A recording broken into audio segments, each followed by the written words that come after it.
Election अब ज्यादा दूर नहीं। सियासी अखाड़े में तमाम सियासी जमातें पंजा आजमाई कर रही हैं।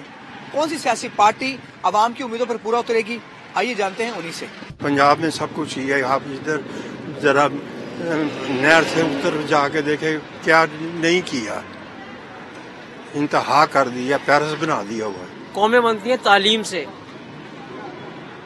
रोड दिए इन लोगों ने, नो डाउट, लेकिन जो यूनिवर्सिटी है, जो एजुकेशन में जो जितना भी काम हुआ है, एजुकेशन का जो काम हुआ है वो सिर्फ खान साहब के दौर में हुआ और किसी के दौर में नहीं हुआ। शहबाज शरीफ की हुकूमत आई हुई थी तो एक साल के अंदर सारी चीज़ें जो प्राइसेस हैं वो डबल हो गई, इतनी ज़्यादा महंगाई हो गई। तो I will go with the Pakistan Tehreek Insaf. मुझे उसकी एक चीज़ अच्छी लगती है कि लाइक वो इमरान खान जो बात करता है वो ये बात करता है कि लाइक आपको कोई भी काम करे तो आपको फ्री एंड फेयर करना चाहिए। ये पहले भी जितने काम किए थे नून लीग के गवर्नमेंट में हुए थे, आप देख लें, मोटरवे बनी, सारा कुछ बना, बिजली का मसला हल हो गया, दहशतगर्दी का मसला हल हो गया। अब इंशाल्लाह ताला अभी वही जमात आएगी आगे। दूसरी जमात उसमें तो पाबंदी लग गई है पीटीआई पे, उसने जो 3 साल में हाल किया अवाम का वो आपके सामने ही है।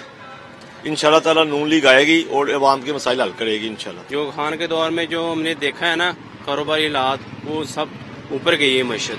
अब देखें, हर बंदा परेशान है, हर बंदा ही परेशान है, किसी को हर बंदा जो इन्वेस्टर है वो डर रहा है पैसे लगाने में, पता नहीं क्या होगा। ये सारे फिर चोर लुटेर आ गए। पहले भी हमारी उम्मीदों पर मियां मोहम्मद नवाज शरीफ साहब पूरा उतरे और अब भी हमें उम्मीद है कि इंशाल्लाह मियां मोहम्मद नवाज शरीफ साहब पूरा उतरेंगे। खान साहब ने, आपने देखा है कि 3-4 सालों में कोई काम नहीं किया। उनके अपने जो 7 लीडर थे वो उनको छोड़ गए, बेचारे जेल में पड़े हुए हैं, उनके देखने वाला कोई नहीं है, तो उन्होंने मुल्क को क्या देखना है। अवाम ने तो अपनी राय दे दी, लेकिन जीत किस सियासी जमात को हासिल होगी इसका फैसला 8 फरवरी को होगा। कैमरामैन तारिक महमूद के साथ अदनान शेख, डॉन न्यूज़, लाहौर।